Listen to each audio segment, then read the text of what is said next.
Okay, here we go. Test, test, test, test. Roll music? Let's roll it. Welcome to the Unknown Morning Show. It's the show where we explore radio, Podcasting, TV, gear, gearheads, and making money with a hot mic and other stuff too. This is the Unknown Morning Show. I'm Mandee Montana.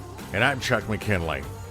He had me on because I guess he listened to the show forever. Oh, yeah. And it was... the car show. The car show. Yeah. It didn't go well. We need to do a proper introduction.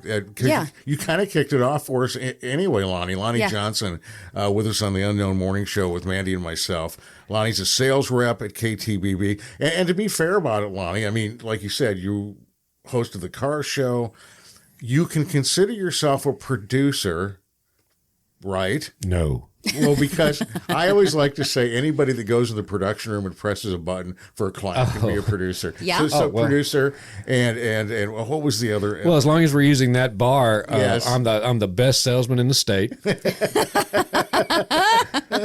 Okay. But also, and you have a weekly show in Focus.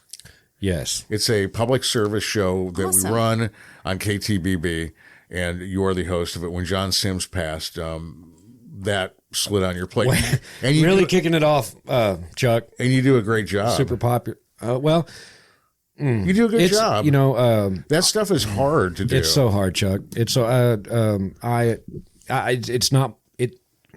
I love doing it. It's kind of like a labor of love. Is if it you will. love, hate? Does it give you like the nerves the night before? It's not hate. The And pain, when I say hate- feeling people's pain weekly it can be emotionally exhausting. And hearing Maya, who is founder of the Maya Bethany is her name. She's founder of a 1 in 3 Foundation.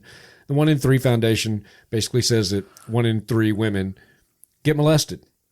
Get beat up, whatever. Yeah. And I mean, I don't see how you can have an empathetic heart and go through half an hour with somebody and not feel it. My girlfriend works for the Silent. They're having a huge gala next weekend called the Hope Gala. I'm emceeing. Okay. That'll be interesting. I was a woman of hope last year. It's a wonderful event. Oh, I'm really excited. Listen, so the hope you get to see these nonprofits when you do In Focus. Okay, Yep. and by the way, I don't want to stomp anything down, but please let me let's remember John Sims for just 1 second, because he epitomized what this was about, and he made this program his own. And there's so many women in this town that loved him.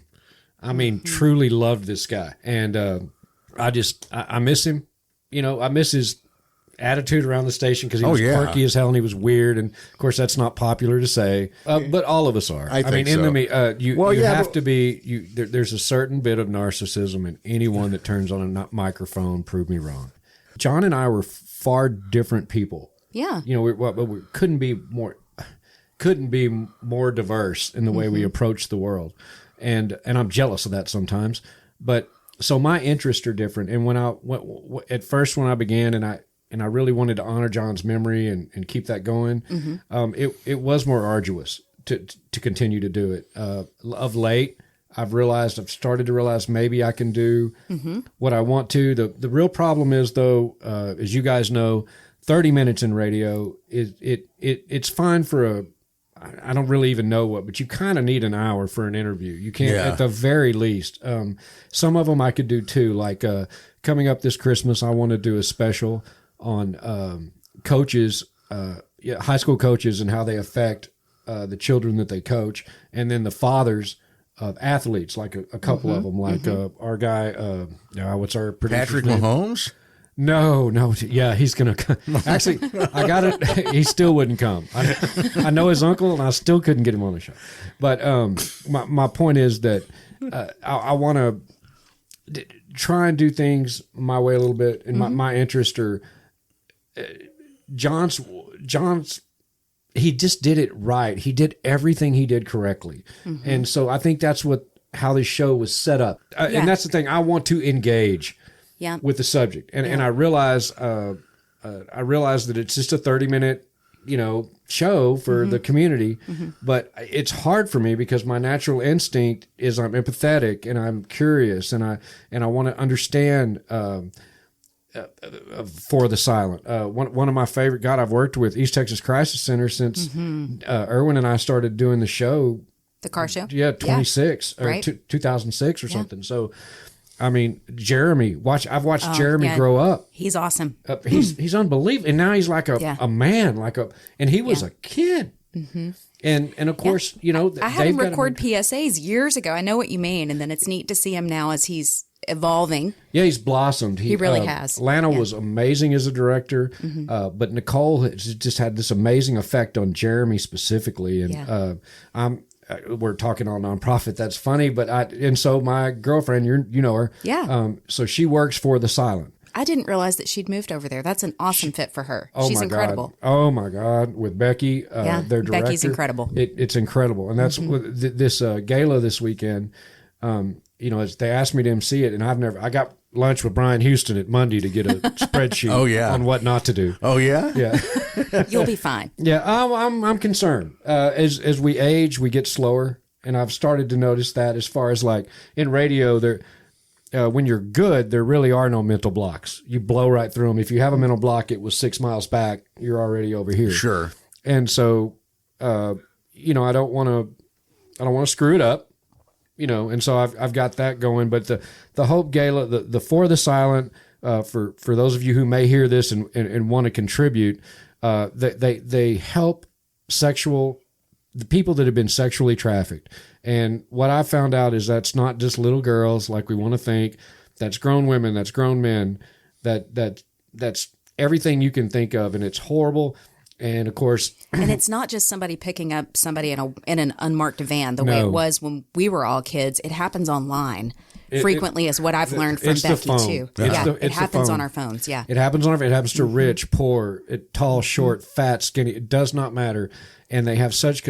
My first reaction was like I was a latchkey kid, so I got in scraps and got beat up and all that kind of stuff. So I had whatever, but the kids, and so I would think to myself, well, if I was trafficked, as soon as they were gone, my ass would be figuring it out. Yeah, I'd be in Seattle. Yeah. Well, what I've found since then by working or being around For the Silent is that when this person gets on a bus, because they really can't afford to fly, so when this person gets on a bus and goes to Seattle, there's another predator waiting in Seattle that is affiliated with the predator here in East Texas, by the way, next door, right where you are, somebody man, woman, husband, child, whatever, is being trafficked.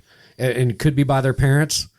Is that crazy? That's crazy. So, no, see? And that's me. How successful, Lonnie, are authorities in identifying predators, folks here? Well, I can tell you more. Now I've got to be careful because I can't, you really have to be careful. So I've been to one event that they had where the task force was present, but I didn't listen a lot. But this week I have an interview, or I'm going to meet up with Kevin Fite, who's a sergeant at TPD. Yeah. And he's over this stuff. I guess he's over a lot. I looked at his bio. His bio is like 17 pages long. Yeah. Super accomplished guy. But he will give me more specifics. Yes, on it that I can take. I mean, Mel and I were just having this conversation. I got to be careful with Tyler. Melanie and I were just having this conversation as we were getting up this morning. It's just depressing a lot, and it can get to you. And by the way, if you know someone who is a counselor or a emotional health caregiver, anything like that, support those people, because my God, it's so freaking draining to them, and it's draining to the spouse because the spouse has to repair that thing, or even a significant other. Let's not go all the way to spouse. Okay, I love you, Melanie, and I will marry you soon. But they need their emotional cup filled because they're draining it daily whenever they're taking in. Yeah, I have really good friends that are psychologists and that work in that field, and it's incredibly draining. And if they don't take the time to take care of themselves and to let some of that heaviness go, it'll just completely burden them. And oddly enough, I'm attracted to those frickin' people. Well, you care. I guess so. That's but it's a high price to pay for not being a piece of crap. You know, and I am. I mean, Melanie has done wonders for me. Has she? Oh, for sure. Because I'm a made you a better person. Yeah, I obsess. I let things. I'm a typical person that you would find in radio or television. I mean, I got some issues.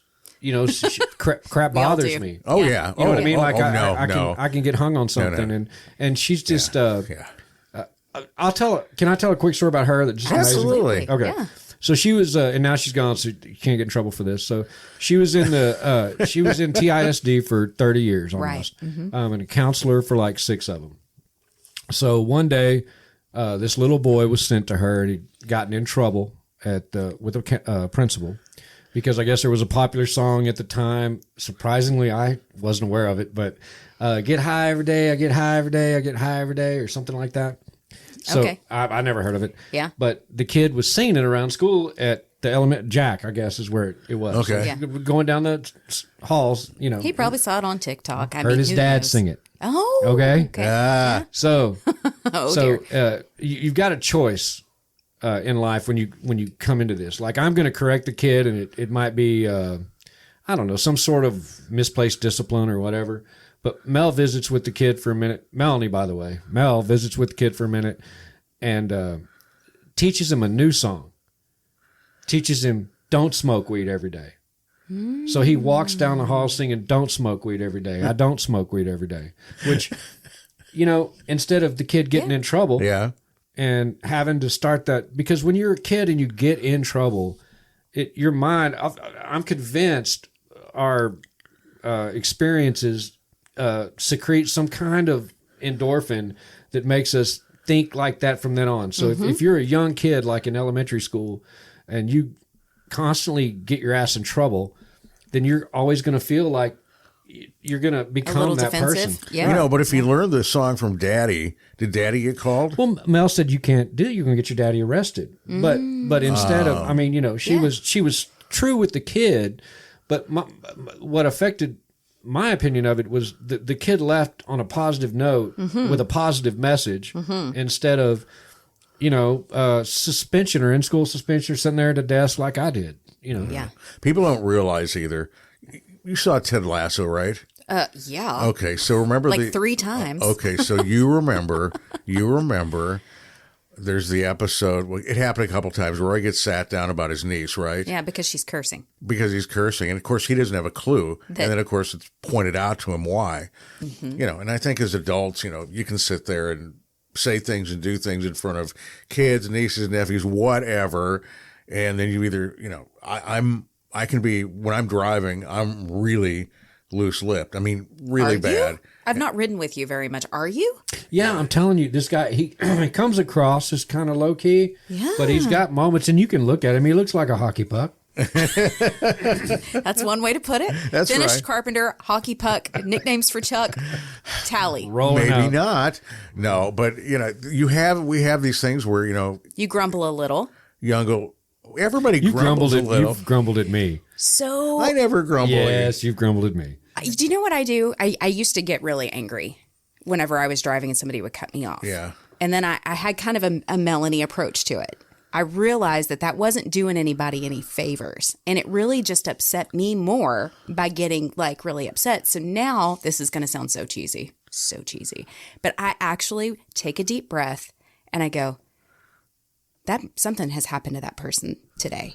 I am going to bless them and hope that they get where they're going safely, because something ain't right in their world and it needs to go right. I'm going to take us way back for a minute because I'm curious and interested.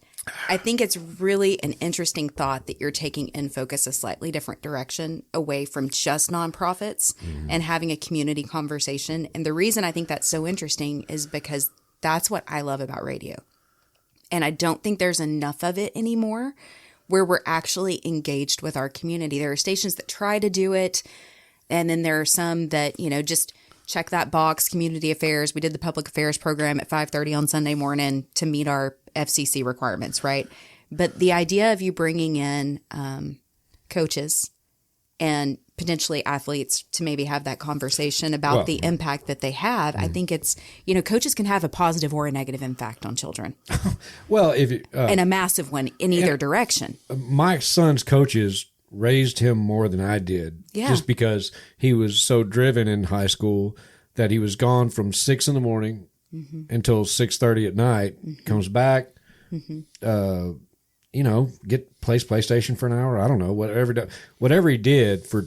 If a kid's doing something for 12, 14 hours a day, the person that's with them is the person influencing that child. Right.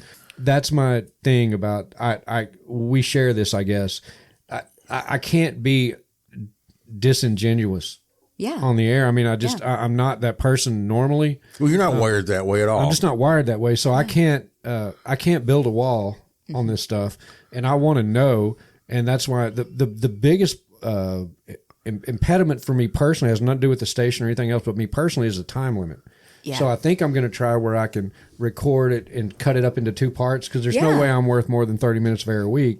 Well, so no, I mean that, but I can't cover what I want. I can't in depth. It takes me 10 minutes to open you up. Yeah. Because no one thinks that anybody cares. Well, what about making the show just an hour flat? It's not gonna have a try. Well, listen, man. Hey, with a sponsor. No, but it's a community show. It's not supposed to be sponsored or anything. Well, why can't you go an hour? What are you trying to get me fired? Well, no. I don't want to. Listen. I have a history on the air sometimes of being a little crazy, and I get that. And this I don't know these stories. But not on In Focus. No, never. I've been such a, I'm 70.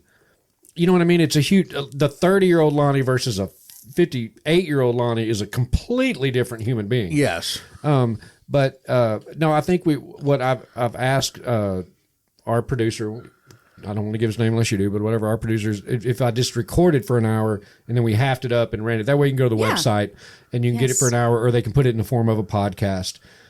So that's what I'm hoping to do with it soon, just so I can have Mandee, as civically minded as you are. Mm-hmm. I mean, you would be someone like the same interest you would have had in me, but I don't think you knew any of this about me, but I would have the same interest about you. Oh, thanks. Because we met, I remember meeting Mandee back at the great deal of the Sudden Link. Oh my gosh. Everybody got $5 cable for 15 years. Oh my gosh. Like that was like 2006. Yeah, it was. Yeah. I just met, she'd just come in the market, I think. And is that one of those where you go and pitch Suddenlink products? You were there too. Yeah, we're you were all there too. Well, I mean, at the big, what is now Tell us about it, Mandee. CAC building. Yeah. It's now the Children's Advocacy building, but it was the old Cox Cable building and then Suddenlink. Yeah. We were all in a big conference room around a big table. And I met a lot of people that I'd listened to on the air for a lot of years that I had never met, like Mick. Mick was there. Mickey. I think Jeff Evans might have been there, maybe. And I didn't, these are people that I had been listening to, but had never interacted with. And I was a year full time in the market in Tyler. I'd been on the air part-time. You were about 23 maybe? Probably, 22, 23, somewhere in there. Yeah. So I was young, but I don't remember meeting you that day. I'm glad I made an impression on you. That's how good looking I am, Chuck. Yeah. You are. There were, to be fair, there were a lot of men in the room and very few women. Very few women. I remember that. And I just remember it feeling pretty East Texas. But they gave us a great deal on cable that they never took us off of. Melissa, myself, you. Until I moved. Right. And mine was until Optimum bought them. Yeah. Oh, yeah, they finally? I ran it out, Mandee. Good for you. If I hadn't moved, it wouldn't have been a problem, but I moved. If I had a problem, I waited. Yeah. Until that problem resolved itself. Yeah. It was good. It was a good deal. It was a good deal. It was a great deal. Optimum, God bless you. That's a very nice way of putting that. Yeah. I mean, no, when I hear anybody talk about most cable companies, it has to do with certain additives to it. You know what I'm saying? It's tough getting old consuming media. Like, we have sales meetings every Monday morning with Paul. Paul's brilliant at sales and marketing, and he's just a brilliant guy. But we sat in these sales meetings each week, and so it's It's Bill Coates, Lonnie Johnson, Paul Gleiser, and Meredith. Yeah. Okay. So we sat in this sales meeting, and Bill and Lonnie are the dumber of the four people in the room, let's just say. Okay. Yeah. We won't tell Bill you said that. Paul and Meredith are both extremely intelligent. Sure. Okay. So Bill and I are more, closer to. I mean, normal. I've seen when a piece of equipment doesn't work for Bill. Right. And I'm, but I'm the same way. The old shit hits the fan hard. But we talk about how we consume media now because it's a different. big part of what Mr. Gleiser trains us on to sell. And like I use cable because I'm not capable to float between app to app on my television to see what I want to see. I'm used to going from Channel to channel. Yeah, from watching Cars to go back to the football game, to the football game gets slow, switch over. While I'm doing it, I'm screening what's on so I can, see all my choices. And with the apps, with the streaming, you don't get to do that. You have to turn them on. You have to engage them. That takes 5 or 10 minutes.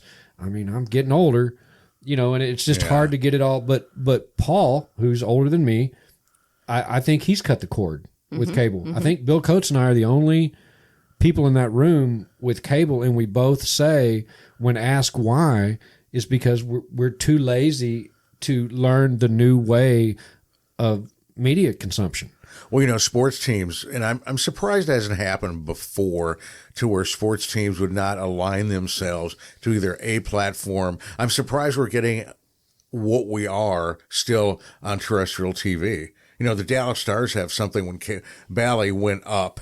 They have the Victory Plus app, and it's free, and it's so cool, and it's easy, and it works great. You can get it on your phone, your computer. How can you watch hockey on a phone? Easy. You can't see the puck, Chuck. You're wearing glasses now. I have glasses. The phone's about. Can you see him watching this hockey yelling at this 2.5-inch screen? I can. It works great, and I'm just surprised that it hasn't happened more. I'm so surprised that they have anything, over the air for sports. Do you not watch anything over the air? I'm just curious. Well, do you have an antenna? Because we do. Like we don't. We don't cut have. the cable No, cord, we have a couple baby ones, and we watch broadcast. Yeah, broadcast television. I hear a lot of that going Sometimes, back to you. It depends what suits my purpose at the time. But it's mostly for football. I mean, if I'm being honest, or news. We do occasionally turn on, like ABC or CBS, NBC News to see what's going on. But I've gotten to where, if I have a specific show, I mean, all of a sudden, most of my shows that I like are on Paramount? Yeah, Paramount Plus. Yeah. And also Apple TV.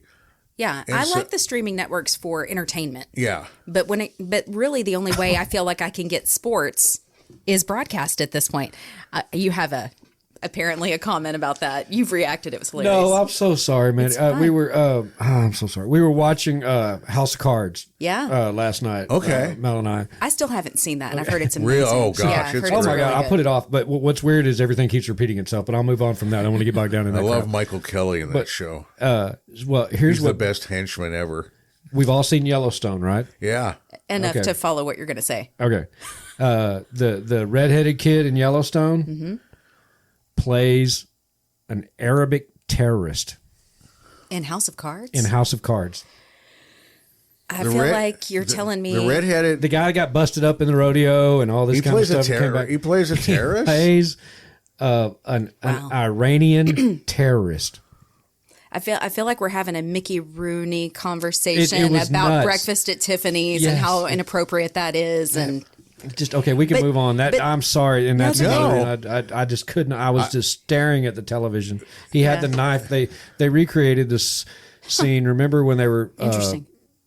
beheading people? Yeah. For a minute. So they were House of Cards. There's a scene like that mimics because they mimic reality throughout the series. Yeah. And that was the kid.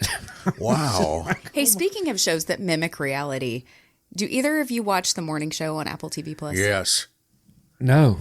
I've heard it's amazing. Yes, It's it worth is. Jennifer watching. Aniston. Yeah, Jennifer Aniston and She's Reese great. Witherspoon. Reese. Billy Crudup is great. Uh-huh. I think I have seen it. It's a limited series, right?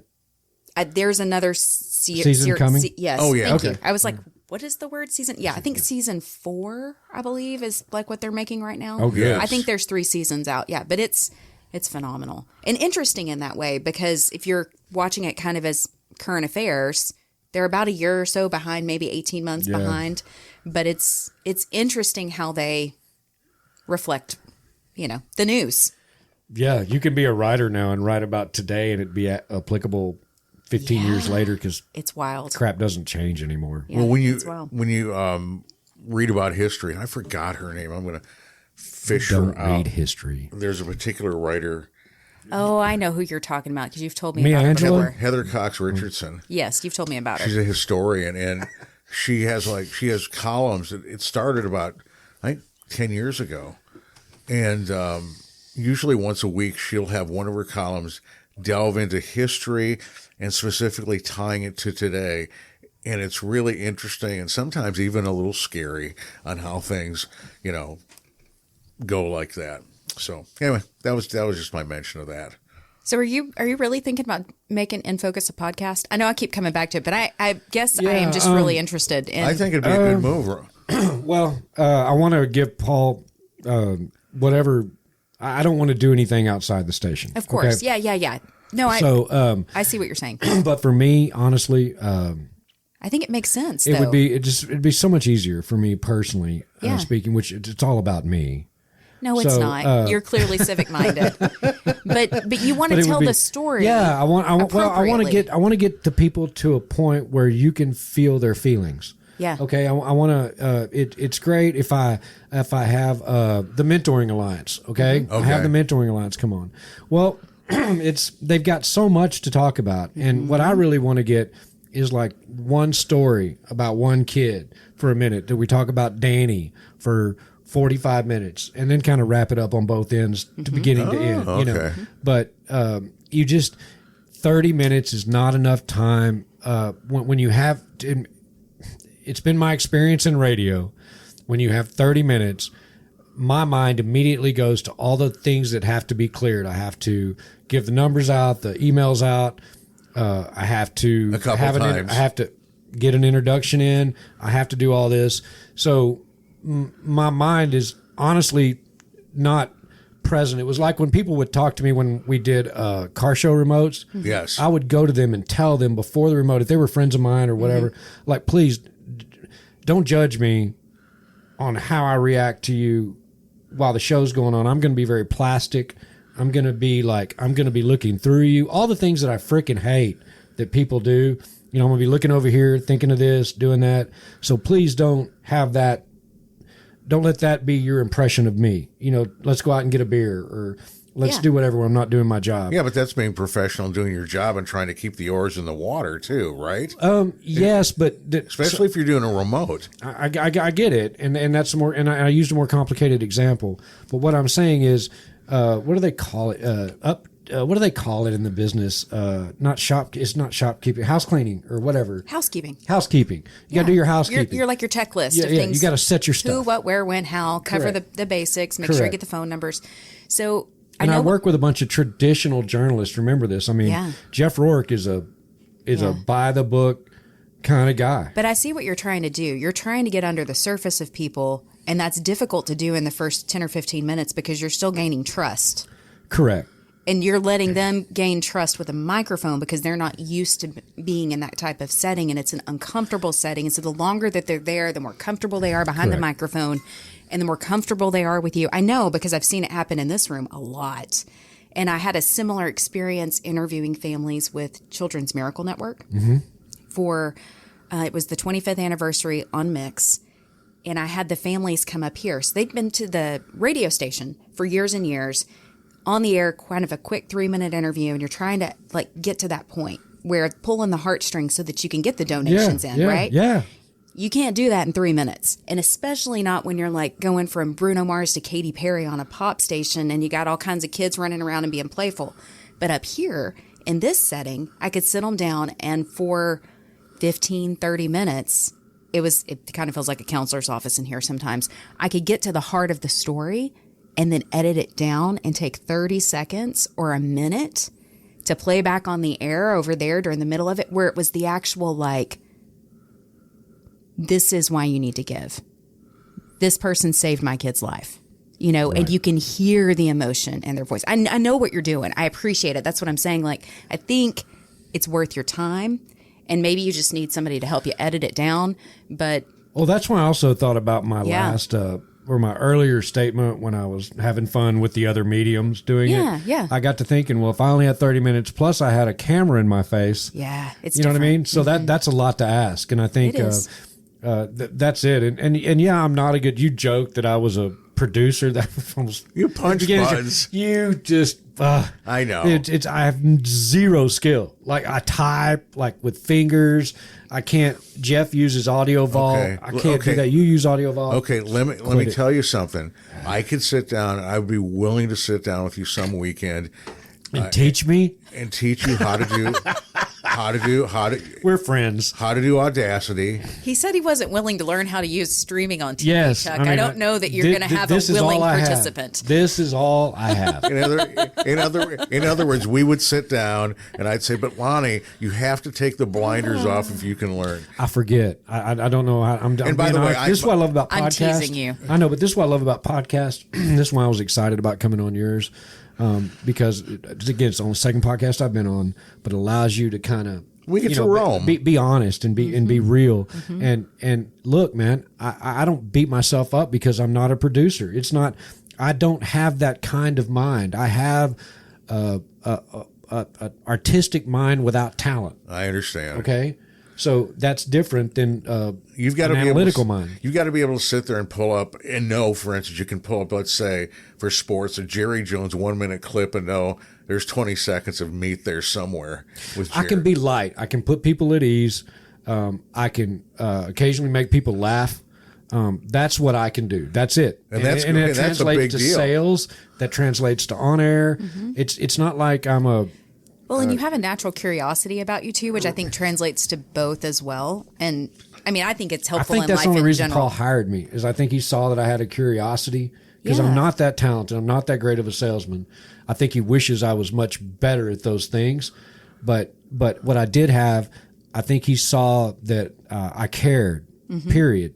Not just about one or two things, but I care and I believe in what he's doing. I just don't put it to practice as much as I should because that's where we all have our pluses and minuses. But our station's a big deal. I mean, I tell people all the time, it's a unicorn radio station. It is a radio station where Monday through Friday, and heck, Saturdays and Sundays we have live broadcasting and programming too.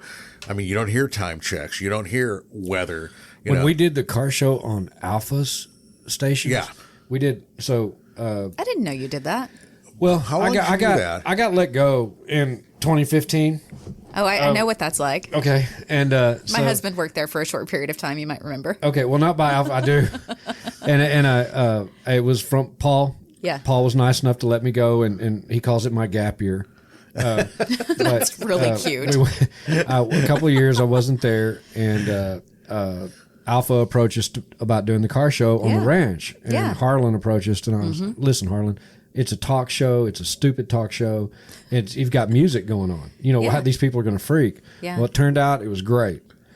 And and Harlan, you're a great guy. But the ranch's listeners tend to roll with things. Well, it's just the station experience when you put KTBB up against anybody else. I mean, we have an office. Each of us have offices. Yes. It's professional, it's quiet, it's attractive, it's functional. And I did not find that at the other place, with all due respect, and right here where we are, Town Square. I mean, I know, look, I've been competing with, or Bill's been competing with these people, for years and years and years I have the most respect for all their salespeople, everything. I just personally feel like we kick their ass when it comes to results, when it comes to client, diving into a client's wants, needs, and desires, being able to articulate their proposition to the marketplace. That's all Paul's brainwashing that he's done with me, and I mean it not in a negative way, but man, I freaking believe. Right. And now it's hard to get in front of people now. It's outside sales is maybe one of the shittiest jobs that you can have, kids. If you want to go into something, something else. You mean go up to somebody and say, I want your money? Yeah. Yeah. And they don't, and you've got to convince them. But once they, what's so amazing about KTBB and its the organic nature of our listenership is we've got these 25,000 rabid people that are just cannot get enough of our product, and it works because they trade with one another, and they're like-minded. Without getting political, we're in a very conservative area of the country. Okay. Yes. So we offer conservative radio. So that is what they like to consume. Since 2020, I'll show you this, Mandee, because it was fascinating to me. But they started the chart in 2018, and I'm going to mimic it with my hand. Okay. This hand's going to be KTBB, and this hand's going to be the market. Yeah. Whoa. It's nuts. Yeah. It's absolutely nuts. And so I like it, and it's good, and it's different. Well, it sounds like your advertisers, your listeners, the people that work within the offices, it's almost like you guys have your own little community. That's it. She's got it. You mean talking about us? Or no, the 25,000 listeners and the office and everything like that. You're all symbiotic. You serve each other. You work together. Oh, yeah. You know. And we have you Gleiser. Get it. And you honestly, have Gleiser. he hosts Mark Davis's show. Oh, yeah. He hosts Jimmy's show. Yeah. I mean, that's big. When you think about Tyler, are you kidding me? Yeah. He goes to Democratic National. Sorry, I mean, I'm meant to say Republican National Convention. He goes to both. I'm just kidding. I thought he did. Yeah. I was just messing around. I'm sorry. Yanking a chain. I do listen sometimes. Yeah. Good. Well, yeah.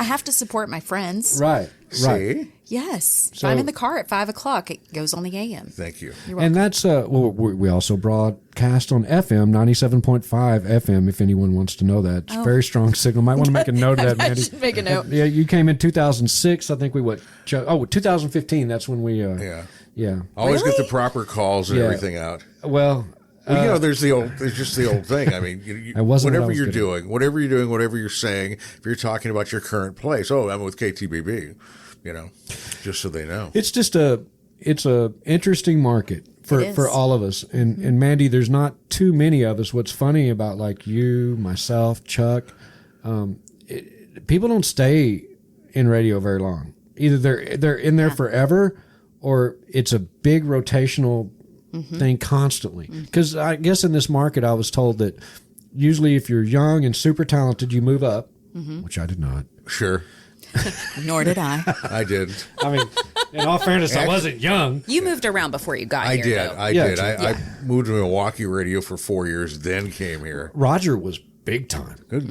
Roger wasn't with 30 years in dude. He just had a television show in Houston. He had Oprah on. Oprah. Yeah. So you got a picture with Oprah. I mean, he's. I have no pictures with anybody. So he's.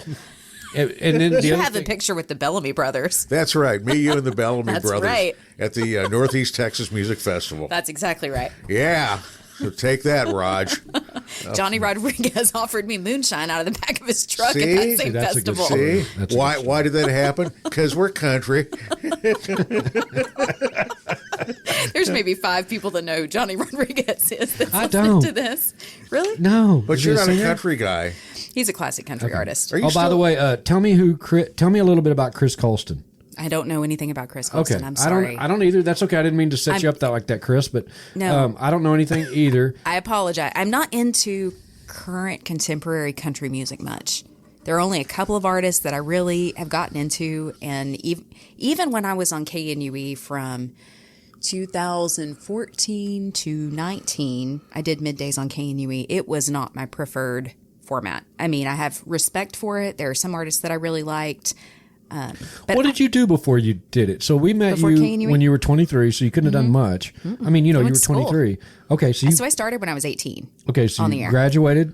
Yeah, I graduated from White Oak High School. Okay. I went to Kilgore College on a presidential scholarship, and the whole time that I was at Kilgore College, I was working at KYKX, and I waitressed and did some other things too. So graduate, get out, come here. Graduated from Kilgore College on a Friday, and started working at the ranch on Monday. Oh, wow. Yeah. And immediately Full-time. a fixture.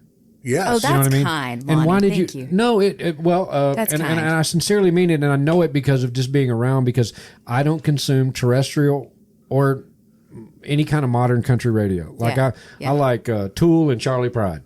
Nice. so, Those I do too. I mean, okay, I sense after today, I see We have we obviously have more in common than I ever realized, which is interesting too, to work in the same markets, and that shows the I guess I would say disassociation that competition and different formats have in the market. There's not this big kumbaya. Like I know Brian Houston, you guys, it's always been kind of different with him, but he came on, but always you were kind of the competition with me, not you necessarily, but your salesperson. Totally. Yeah. The whole competition thing is different. I mean, 20, 30 years ago, there was real competition, and it was real, like when I was at KNUE back in the 80s and 90s, there was, and it wasn't like we hated Kicks or any, but it was like, wait a minute, Chuck. I was talking to Mandee. Well, then go ahead, Lonnie. All right. Go talk.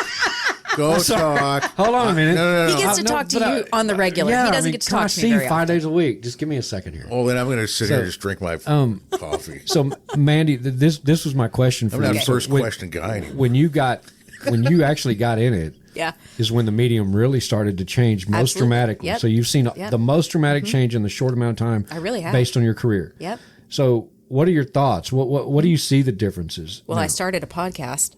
Right. Yeah. No, that's the short answer. They're lucrative, man. That little kid. I'm so sorry. I don't remember your name, and you're not a little kid. You have a beautiful family. I'm 70. I refer to people You're not like this. So actually if you hear this, I respect you so much for what you've done. He built a podcast, an automotive podcast, Garage Talk. Oh, cool. Garage Talk is what it's called. Name. GT. It is. Yeah. And he's a great young man. And done pretty good with it. Good for him. You know what I mean? Yeah. I couldn't believe the revenue that it produces just due to multiples. Yep. But he's a good kid. This podcast feels differently to me, but when I was on his podcast, there's some high about being on air, like live, that you can't screw up. Yeah. And if you screw up, you've got to make it into something. Yep. Like you didn't screw up. Or you and pay that for it. just titillates me more than anything. And I didn't get that on the podcast, and it was fun. I got to say bullshit, which I couldn't say on the air or whatever. Yeah, and, good point. But no, because it's not about that. It's about this, really. Yeah, it's about the conversation. Correct. It's about the conversation. When this thing is working, it's great. And I've said this. Should be back on track next week. I still think it's great. I think it's great. No, this is great. So to answer your question more thoroughly, I have seen it because we recorded the church services on reel to reel on the AM station when I was there on Sunday night. Wow. I think it was First Christian or First Baptist Church downtown Longview. That was on KFRO. And then we had CDs that we were still playing on KFRO FM because it was an oldie station at the time. Paula Prince was on that station, Buzz Long. So I helped out with that sometimes when Paula was out of town. I jocked for Buzz and was kind of his producer. That was an extraordinary experience. But then whenever I started working on Kicks part-time, everything was digital. We weren't voice tracking yet. We weren't like in full automation. But everything was pre-programmed MP3s. There was a full log of music, a full log of commercials, all on a touch screen. You lost your connection. What do you mean? That you wanted to have with the audience when it became more digital? So, yeah, that it was still okay then. It really shifted when we started voice tracking. At first, it was more of a tool. And that happened, 2006, Chuck? Yeah. 2007? Yeah. When we were at the ranch? Yep. We had the capability when it became PD there in 06. Right. So at first it was a tool that allowed us to do more behind the scenes and engage more with the community at in-person events because we could record ahead of time and also be somewhere else. We'd fake like breaks and everything, to make it work for us and say, come see us. And we were but we had a full staff back then. And so that was the difference, I think. The big change was when Chuck and I worked together at the ranch the first couple of years, we had a full staff. We had like 4 or 5 people. And on staff. everybody knew what they were doing, we had our places set, and it worked like a ballet. It was great. And we would go to rodeos. We would go to football games. We were able to be in the community with our people, and whether they were paid remotes or not. And we had fun together. Like, we would put on events. Like, we had a chili cook-off event that we did. And so being able to engage in person like that, and we always had a nonprofit that benefited from it in some way. Food bank. Yep. Food bank a lot. A lot. And so that was an opportunity for us to really engage with the community. As the staff got smaller, that gets harder because you don't have the manpower, right? So that's one of the things that I think is really special about KTBB is you guys still have staff. Well, that's when everything changed about when Clear Channel bought the markets, right? So it was before I got into it, but I really saw 2008 though was the big bloodbath because that's when Clear Channel went to iHeart, I think. Right. And so it was what's interesting to me, and this could be a much larger conversation, what's interesting to me is historically when companies or countries or any kind of governing body or entity looks at something else and says, hey, they're doing it, they're making money, they seem to be having success, I'm going to do it that way. And then the original creators, the second body thinks, we'll do it better. It'll be okay. No problem. We got this. And then 10 years later, boom, they're gone. It doesn't work. It didn't work the first time. Why do you think that replicating it's going to work? And I've seen it with Alpha. the radio industry. Alpha just did their bloodbath. They knocked out a bunch of talent in the Midwest, a few things in the South. I mean, it was. But if you're not engaged, then you're not engaged. I mean, that's all Paul talks about is engagement. Whether it's engagement with the listeners, whether it's engagement with the advertisers to their end users. What Paul gets that the big corporate and that the corporations don't is Paul is personally invested. 100%. He is personally invested. 110. Yeah. Oh, by the way, the corporations aren't. I'm so sorry. They're publicly traded, right? Correct. They're answering to many-headed gods. Correct. Right? Always, if I have an idea, I can go 30 feet down the hall to Paul, and he can say no. Right. I cannot believe I've been remiss in this. What? Next Saturday at noon, Paul Gleiser That's right. is going to be inducted into the Texas Radio Hall of Fame. How awesome is that? Yeah. It's better than anything I've done. Yeah. Oh, yeah. Absolutely. awesome. And he deserves it. Yeah. Oh, I mean, yes. Like he just bleeds this crap. Yeah. You know, I mean, he said in the sales meeting, he said it before, it's not the first time, but he'll say, I go to bed at night thinking about this station. I wake up the next morning thinking about this station. Yes, you know, yeah. I live and breathe this station. And it's true. Yes. And it comes out and it makes our jobs easier in a lot of cases because when you have it's so rare. Man, I'm gonna get so much crap from Meredith for all this stuff I'm saying about Paul. But to have, we couldn't be more different, but to have that much intellect and creative is never, you're either one or the other, but he's got both. He's one of the most creative, promotional minded people. And yet he's so intelligent that you clearly respect and admire him so much, clearly. so much. But I like when we have conversations, I feel like a Neanderthal because I'm not going to be able to tell you what happened in 1893 at this date and how it affected the Republicans versus the turncoats or whatever the shit he knows. He knows everything. Yeah. You know, that's impressive. And to have that and then be creative enough to turn out. Mandee, we've got a video folder that he made for sales. Nice. We had Arbitron do a study on the effects of combining spoken word radio and digital because everybody's using digital. Of course,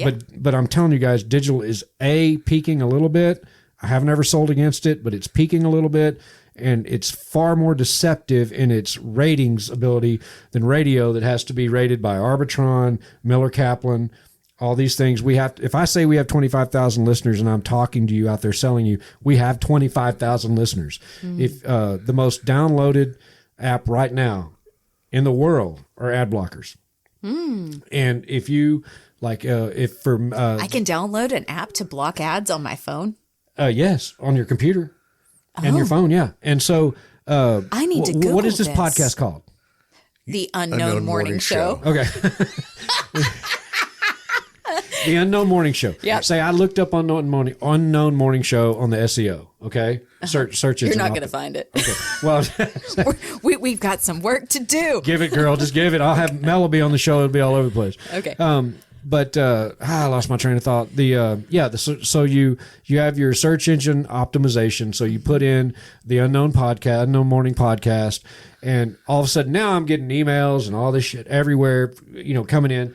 So if the Unknown Broadcast has an ad on the back of a KTBB ad that you see on the screen, and I click to close that KTBB ad out because I don't want anything to do with it, A, that counts as a click. Oh. B, it counts for you a click on Unknown because you were piggybacked onto that image. I didn't even know that was a thing. Well, it is, and I didn't either, and that's what Thank you for educating me. Well, but Lonnie. I go back. That's what Paul does with us. He just educates us every Monday as much as my little brain will take, and it's a big deal, and that's the core to our success because I'm a relationship salesman. I mean, they want me to go out and beat the bricks far more than I want to go out and beat the bricks. Okay. It's like whipping a mule. But when I get people, I'm like a fungus. I just grow on you. So Brick Street Pharmacy, Kimberly and Jeff have been my clients for 23 years. They're my friends. Bill's clients, he's close to. It's just it's different, man. I'm sorry the rest of the market, I blew it, but I mean we're different. Well, we had a conversation one day about commercials, and I said, and this was just a casual conversation, I said, everybody stays forever as clients of the radio station. And the reason why I said that is I said, did you get some new clients? Because we had a couple new ones, and then we had a conversation from there. So, well, Paul also cannot stand attrition. It bothers him more than anything. You could. Well, yeah. Yeah. Well, it's problematic. Well, I understand, but like it's personal. Sure. You know what I mean? He cares that much. Retention is a priority. So thank him if you see him running around town. Thank him. He's going to be a Hall of Fame broadcaster.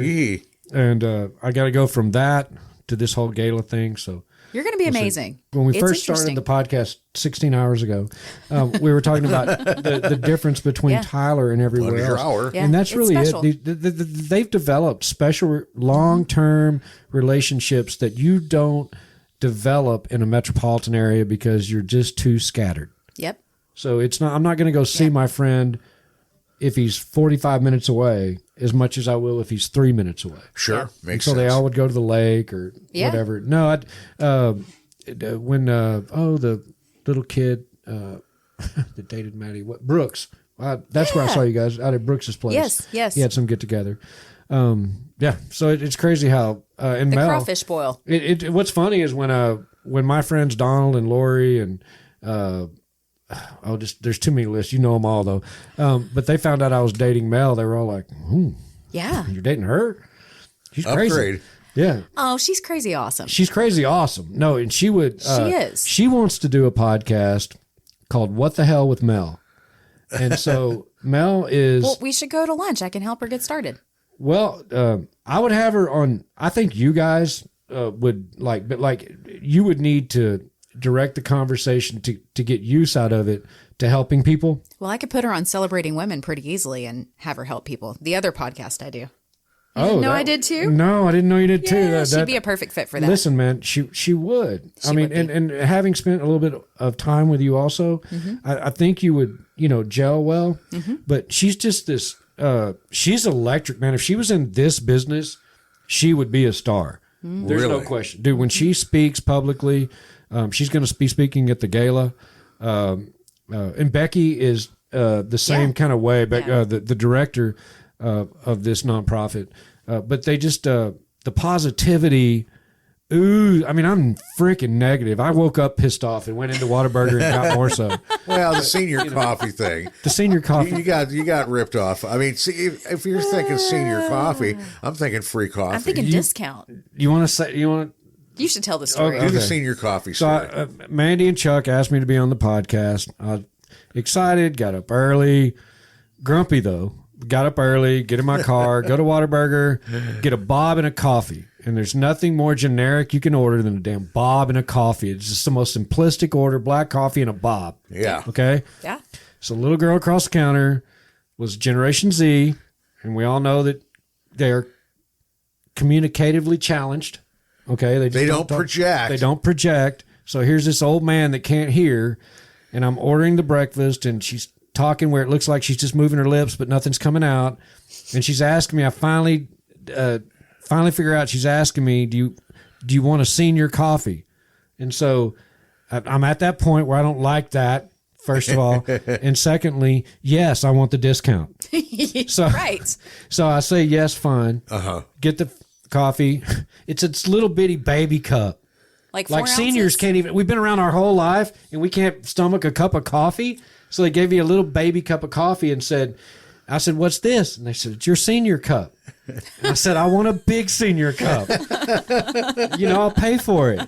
But it just, God, it's so hard as an old man to navigate this new normal of this non-speaking culture that just look down and don't make eye contact and speak softly. And if there's one of the things I'm most proud about my son is he's at least arrogant enough to look you in the eye and, be genuine with you. Arrogant or assertive? Well, I mean it in a good, way, however you want to say it. But like he'll make eye contact. He's not I taught him confident. Be respectful, but not intimidated. Sure. But God, these kids. Yeah. Brookshire's, for Christ's sake. Brookshire's used to build these young men that would go on to these amazing careers everywhere, in Brookshire's everywhere. Now that I love Brookshire's. I know. I know what you're saying though. But it's not entirely. It's not Brookshire's. It's a people. Yeah. That's fair. And it's how they're raised, right? So yeah. This generation that's coming up doesn't know anything outside of smartphones and computers and tablets, Correct. right? They didn't know a time before like we did. I'm sort of on the cusp. I'm like one of those. I think I'm considered a zennial. I'm this gap between Gen X and millennial. I'm just a hair older than most of the millennials. Did you ever have to And I'm the use a same modem? with X. I'm almost a boomer. Yeah. Do what? Did you ever have to use a modem, a ring modem? Yeah. See? Sure. That's you. Yeah. So it's Kids never had But that it is experience. the kids. I think it's an odd combination of us being helicopter and bulldozer parents for them. Yep. And we made their young life easy. But the irony of it is I cannot stand old people when I hear them say we had it more difficult back then. You're okay. But that's just not true. Young people now have it so much harder than the three of us ever did, generationally speaking. They can't buy homes. They can't. I mean, it's a different world. Education. the costs are just my out child of has this no. world. My son has no idea, like, what it means that we're paying for college for him, and he's a good young man, good student, good everything, deserves everything he gets, but he'll never know what it's like for the kid that has to borrow all this money and get out with a BA in marketing and Sit the gets bench. to dismiss this debt $5,000 a year for the next 50,000 years. Yeah. It's broken, and these kids can't make the life that we did. Hell, if we bought a house for $50, it's worth $1 million now. Yeah. We didn't do that. No. We didn't go out and create that wealth. That wealth was created for us, and now they've got to go get that wealth the same way we did, only it's not possible. You can't hope I'm not, okay, I'll say somebody I know. Somebody I know very well has a daughter who got a scholarship to a school in the Southeast in Louisiana, Tulane. Went to Tulane on a scholarship. Okay. The person had put away money for their scholarship and obviously don't need it with put away money for their college. Right. Got a scholarship, didn't need it. So was going to give this to her as a gift after college. They live in a metropolitan area like Dallas, Houston, Austin kind of thing. I think the number was like $80,000. Couldn't get a house. No. That's Wasn't like a down payment on it. That's like a 20% down payment. Yeah, because Aaron's in real estate, right? Yeah. Okay, so you know all this. You're right. So that's... Yeah. Can you imagine giving your child that gift? Yeah. And they can't do anything with it? I mean, they can, but it's a small investment versus what they imagined for their child. In Dallas, a $400,000 house is a 1,300-foot fixer-upper. Yep. A $400,000 house is a 1,300-foot fixer-upper. It's going to require that you put money in it and all this stuff while you're retiring a mortgage. That it's nuts. Sure. Yeah. I mean, I'm happy because I'm making money. Aaron's making money. Cars are the same thing. Yeah. Aaron was smart. And his mom super bragger. in real estate, residential real estate. So she gave him some good fundamentals from the time he was, getting out of college. You're right. He's a smart guy. He and Joey remind me a lot of one another, to be honest with you. Yeah. They always have like different behaviors, but kind of same guy. Yeah. But yeah, he's thinking long term. Yeah. And he saw this coming. We've talked about it, like as far as investing in residential real estate, because we have properties. He said there's going to come a point where the people that are getting out of college aren't going to be able to afford to buy. So if we've already bought and invested, then we're never going to be at a loss for renters. We moved, right? Correct. Well, it's not. Well, I see a lot more places for rent around lately the past couple months. I can't figure out what's going on there. They're being bought up, but I can tell you that right. Well, like they're putting a medical school in. Yes. So I told you earlier that we moved to Tyler because we couldn't afford. Like we would have had to live in Mesquite or Garland or something. We couldn't live where I grew up inside the Loop.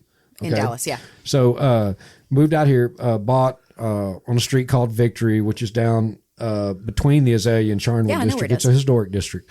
And since they've put in the medical school, like the house next door to mine. So I'm the third person to own my house of friends. Todd Green, Donald Coe, and me. Okay, that's cool. It is cool. But next to him was a little house that my house was built by a doctor in the 30s, and they built this little house next door for their mother-in-law, 1,300 square feet, and they. Am I going too long? No. Oh, okay. That's a very aggressive look you have. So they bought this little place and Donald redid it in like 2000 or something. Bought it for like $50,000 or something like that. Long story short, it's now a short-term Airbnb. It's a doctor comes in every 3 or 4 months that's paid for by the hospital. They get the homeowners get paid up front for 6 months rent at a time.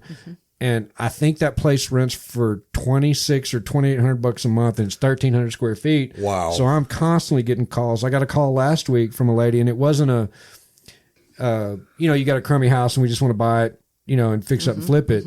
And because I told her I remodeled my house in 2018, and she was like, no, I'm part owner of the house next to you, because I've got a deck and a hot tub. And she was like, man, your house is a temporary Airbnb would just kill it. And I have to actually think, what would Aaron do? I haven't got him on board with short-term rentals yet, but I've been on him for about 10 years. Well, it takes time with him. I just mean if someone told him he could make, if he could cash flow $3,000 a month off his house, he'd probably move and go somewhere else. If he had, like Mel and I would move in together. You know what I mean? So it's just crazy how much Tyler is changing, and especially that's the most fun thing that I enjoy a lot is talking to the downtown developers and stuff for Tyler. They're really the last 10, 15 years, Tyler's really been on it. They're doing really cool. Forever they wanted to be a little Dallas. Yeah. And now they've decided they're going to be Tyler. Hey, thanks. Because I was on the board for Heart of Tyler for 7 years. It's amazing. And kind of got to be, I was a very small part. It was mostly investments that were made by property owners. Sure. But I kind of got to be in the midst of those ideas that were happening and watching People's Petroleum and watching Plaza Tower evolve from like ghost towns to vibrant. The occupancy is almost totally full in both of those buildings. It's amazing. And it's not all young people. No. It's actually just kind of metro nice people that like section. that kind of stuff. And let's see, I think they're going to they're going to connect the Katy Trail. Is that what it's called? The bike trail? That's in Dallas, Katy. No, okay. But sorry. I know what you're talking about. The trail. The Rose Redmond Trail? Well, yeah, but it connects to the Legacy. one further down south. Right. The Legacy Trails are going to come all the way to downtown. So there's going to be like 15 miles of freaking bike thing. That's awesome. They're going to have electric bikes. I think they're going to do it a little differently than other areas have because, you don't want a drunk person on an electric bike. They were doing, years ago, there was a thought process of doing, and it had been done in other communities, rails to trails. Yep. So the old railroad lines that are no longer in use turning those into bike trails. I don't know if that's still the plan, but I mean, this was like the Tyler 21 stuff way back. Well, tell Mr. Future Thinker, Uncle Fur, this has been my idea for a long time. Okay. I think Tyler, Texas is upstate New York. And I think that eventually there's going to be a train from Forney. Fedart is going to come to Forney. Mm-hmm. You got a train depot in Forney that goes directly to Lindale. Nice. Via that train track. It's going to be a high-speed train. Yep. You'll go to Lindale. You'll be in the city in 45 minutes, downtown, wherever you want to work or whatever, wherever you go to off the DART rail, because Dallas, those metropolitan areas are designed for this. And then you go and you ride the train for 45 minutes home. Your money goes 10 times further out here than it did there. It's quiet. It's not. I love the culture of Dallas. I call that my city. We grew up there. Yes, yeah. I love my city. But honestly, navigating it is just miserable, and everyone's so angry and hurried, and it's so much nicer in Tyler. And Tyler's getting. It's not just growing, but it's growing culturally. It's not. There's so much entrepreneurialism. There's so much philanthropy. It's just it's almost like to grow up in Dallas in the 80s was so cool because it was just wide ass open. I mean, all the Stone Pony, all that stuff was getting going. All the stuff trees, all these clubs, all this stuff. And Tyler, from what I also understand, is the northwest quadrant of downtown, like Erwin, like where Three Churritos is. Okay. So that's somewhat of a mid-century industrial complex, retail industrial complex. Because the car dealerships used to be there. Correct. King Chevrolet. Sam Scarborough built the apartments over King. Yep. But what gets me is, what I think about is that, to me, I see a sort of a Deep Ellum area. Oh, that would be cool. For artists, musicians and stuff. That would be neat. I can't capitalize on it because of capital, but I have this idea that it's... that's when you get investors. That's right. I don't know any investors, but... You might. Okay. But that's where that's where Tyler, the median age, guess the median age of Tyler. 47. No. What is it? It's lower? 32. I believe she told me 34. Wow. Ashley, I think she told me 34 years of age. That's amazing. Because it's getting attractive to younger people. There's industry. There's medical schools now. Medical has the changed colleges. everything. Yeah, We've gone from a petroleum based school. I mean, it's just, it's kind of a, it doesn't have the college, it could be a college town, but for whatever reason, but it's not just a retirement town anymore. And it was for a long time, a retirement town. Correct. Yeah. And all you retirees better quit getting pissed off at people having different ideas because it's coming and we're all dying. You know, we're all going to go to Brooks Tibbetts or whatever. Yeah. Jeez. Where do all the old people go when they bury us? Burks Walker Tippetts. Burks Walker Tippetts. Or Stewart's, but. Or corner of Fannin in front. Do they advertise with you, Jesus. Lonnie? Huh? Do they advertise with you? No. They advertised on the ranch forever with Tom. I tried to get the... Broshangs has gone into the funeral business. Have they really? Mm-hmm. I'm trying to get Michael to come on board. That's interesting. I never could get Stewart. They don't believe in radio. For whatever reason, I tried to explain to them that, you know, KTBB's going. I'm just kidding. It's your prime demo, buddy. Hey, last time buyers program for most of our goodness. stuff. What demo's that? Dying, you know? Right. But no, Tyler is really it's evolving. It's evolving, and it's getting they're putting the right people in, and they're making the right decisions with the approach of the green belt in downtown. 3.5 acres downtown on a town this size is insane, and I can't get them to admit this, but I had a friend tell me that's a big builder in town that he saw drawings one time of where they would come all the way up to 4th almost, bring Broadway down to one lane, all the way up to 4th Street. Whoa. And create... parks? Like a belt to walk, a pedestrian belt. That's what they want to do. They want to make downtown more accessible to pedestrians. It's not walkable. This city is not friendly. God to rest John pedestrians. Sims will tell you that. No, I'm not trying to be funny. It was terrible. But even like if you look at it from like a civic perspective and you compare us to other cities, we are not walkable. Our sidewalks are too narrow. Where's They're the too parking old. going to be? You can stack the cars, but you can't stack the people. People have to have room to walk. People have room to. And there's a new parking garage going in downtown. It's Oh, almost that's open, right. right? That's right. Across from the hub Yeah. where people vote. correct. Yeah. Yeah. Which I did. I did Matters too. not in this area, but I did. Well, I got my sticker. Yeah, I did too. I got my sticker, I my voted. vote, and my vote blocked as soon as I walked out the door. I'm going this weekend. But yeah, it's I feel very fortunate. Most people that I know, like grew up here, like Aaron or whatever.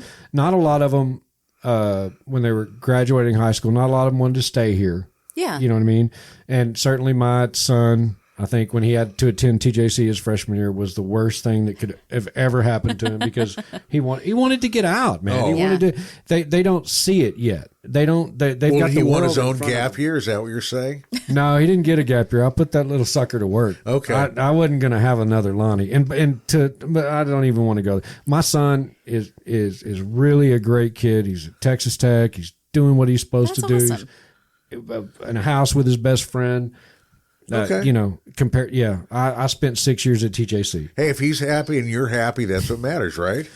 Mostly. Mostly. But again, back to Tyler, it really is, it truly is inspirational to see the city, the urban forestry manager, when we had all the trees fall down, I had him come in and talk to me because they're called stags.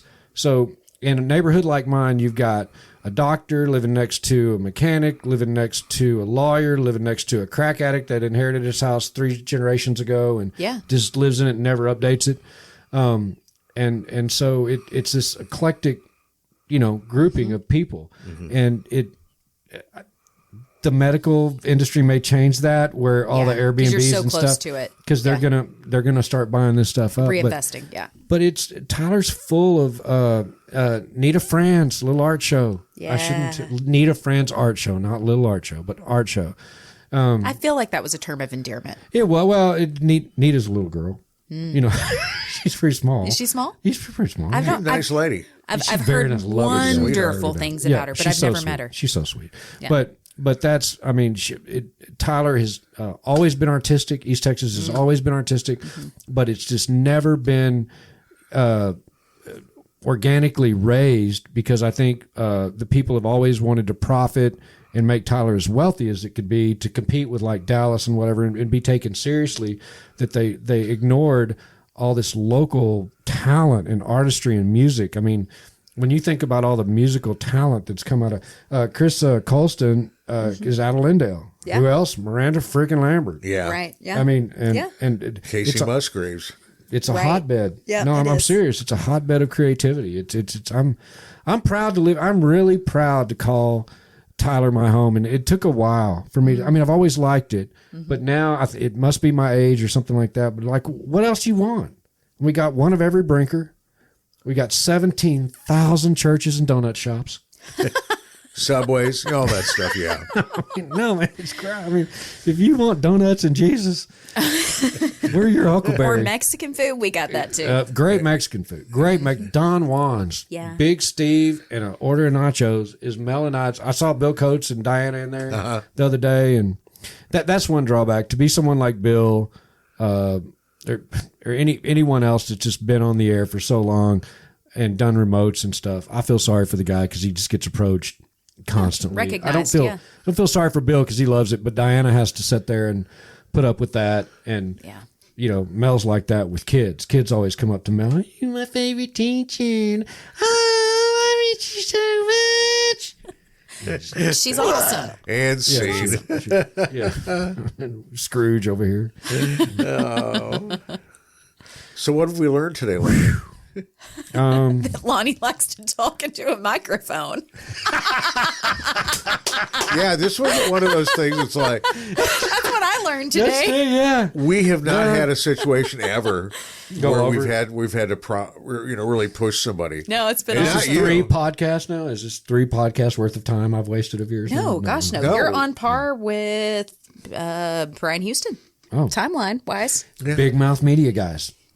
No, I mean, I'm telling you, I really believe It makes our job very easy. Listen, we put a I've always said microphone in radio front of you guys and talk. say, Radio go. guys talk. We just do. Yeah. You know, if you put those of us that are But someone familiar with should each talk other, to you guys more too, because that's what, like with you. No, I mean it. Like with you, like when I ask you about your experiences that you've had, because That's kind. Well, it's interesting. Well, thank I don't you. know about kind, but it's interesting, and the same with you, Chuck. You're so atypical of a person here in Tyler. You know what I mean? Like your accent, your interest, freaking hockey. Are you kidding me? It's awesome. Yeah. Yeah, I mean, and you're kind, and you're different. well, So, I've always thought, and I've always tried to.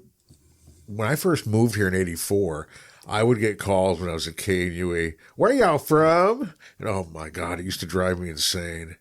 well, And I would explain Minnesota, but you don't sound regional. when I get tired, it will show up a little bit more to where, you'll hear almost this Minnesota Canadian thing happening when I get really tired. Have you seen him when he gets frustrated? His posture changes and everything. yes. Kind of burly turns, kind of morphs into this bearded bear that just. Me? No, it's not. And you don't want to be mean to anybody because you're so nice. He's got that Midwest nice going on. Yeah, so you're nice, but we. Oh, he's getting ruffled. No, it's not that. You know what it is? What? It's called that I have a back of a 66-year-old. No, you're fine. No, and that sounds like me talking. No, you get another thing, man. You're one of the most loving dudes that I've known. Is it where I don't want to be irritated? There's a difference between being an a-hole and being a grumpy old bastard. Okay, so at times, Thank you. At times, It's a compliment. at times, I can irritate you. You can be irritated with everything. You do a lot, Chuck. I mean, you're putting stuff does. together. Yeah. I'm running around slapping ass. I mean, it's just not. Oh, no. different job. I don't think he means that literally. There are No. times in the news pit, if there's three, Patting four, backs, patting backs. There you go. 3, 4 of you guys are talking at full volume, right? I've gotten to where I'll just grab my headphones, throw it in irritates the you, console. right. And it's not to tell people, shut up. It's like, okay. Sure it's not. I've got to sit there. I've got to sit there and listen. I don't want to sit there and just keep turning it up. You've come and told me things, and I'm smiling in the back of my head when you're talking to me because I can tell that you are doing everything you can possibly do to be as pleasant and as positive in the delivery of this message that you can be. And the whole time in the back of that head of yours. Well, So Chuck has some stories from his past that he can choose to elaborate on or not, where he didn't behave that way. Do you have a meltdown story?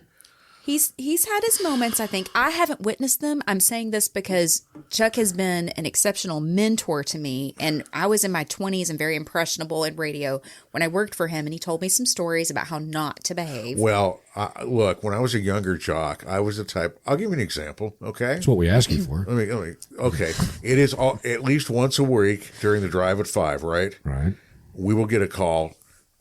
Hi, am I the 7th caller? They're calling Bill for his trivia thing, right?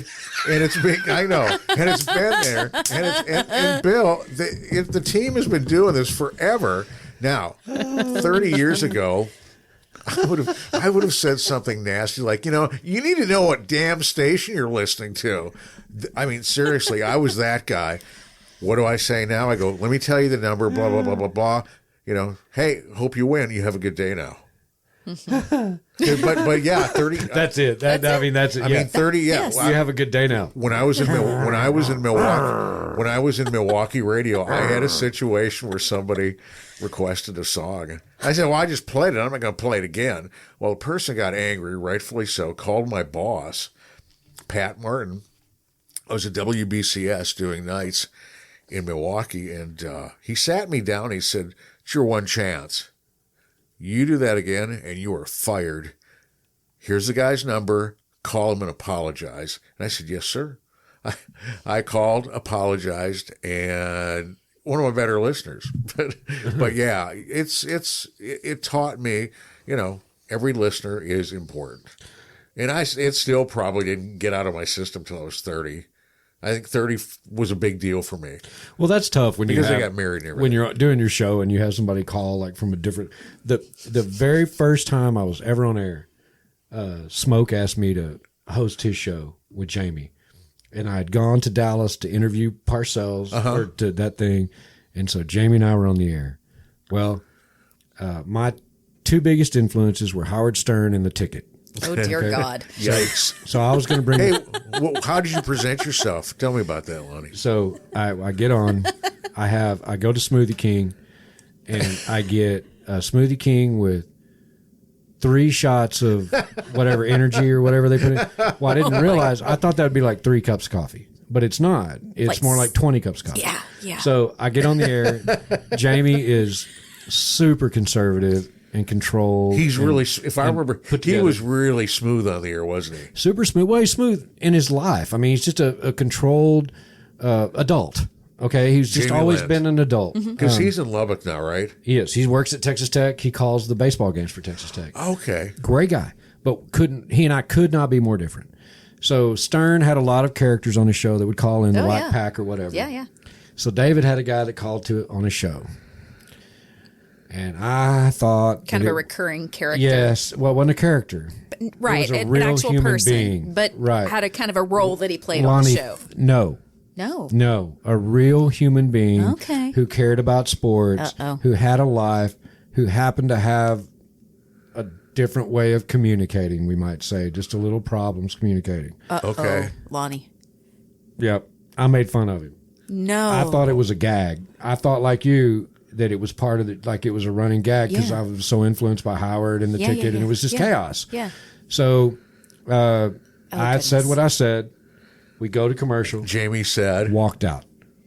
Jamie walked out? Walked out. We were on commercial. We just walked. He couldn't even talk to me. Yeah. He was so furious. Wow. And he came back in. He sat down. And he said, that's a real human. I'm just bouncing off the walls. Yeah. And I'm like, what are you talking about, man? What are you talking about? And he's like, no, man, that was a real human being. And that was the last time I was on the radio for a very long time. Never hosted David's show again. Yeah.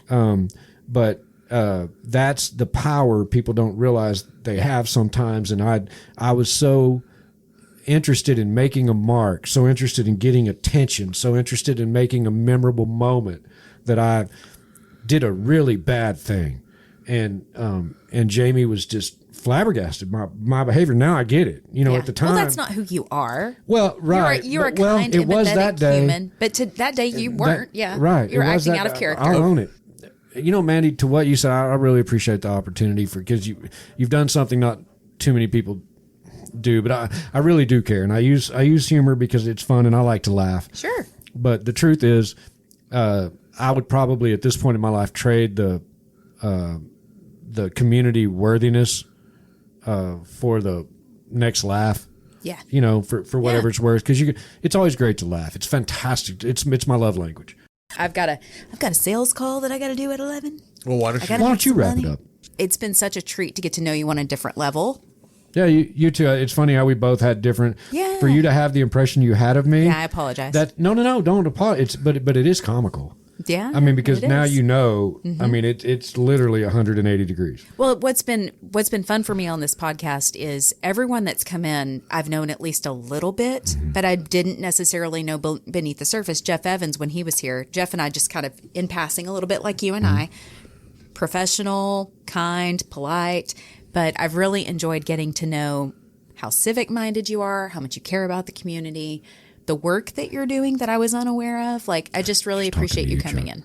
No, I know what Chuck does, and I have a deep appreciation for Chuck. He knows this. I tell him thank you regularly, and on most. I'll sound like Chuck, but it's my girlfriend. I mean, it really is. I mean, find somebody, girl or boy, whatever. If you're a girl or boy, I don't really give a crap. But find somebody that makes you better. Makes you better. No, I don't have to love you, but. But just find somebody that challenges you, that's different than you, that's different than other people, and let it grow. This has been another episode of The Unknown Morning Show. I'm Mandee Montana. And I'm Chuck McKinley. This is our show to explore radio, podcasting, gear, and the gearheads that use the gear, and making money with a hot mic, and other stuff in between. We'd love for you to follow us on social media as well. Follow us on Facebook at The Unknown Morning Show and Instagram at The Unknown Morning Show. See us on YouTube at The Unknown Morning Show. Thank you for listening to The Unknown Morning Show. I'm Mandee Montana. I'm Chuck McKinley. And remember, be kind and rewind.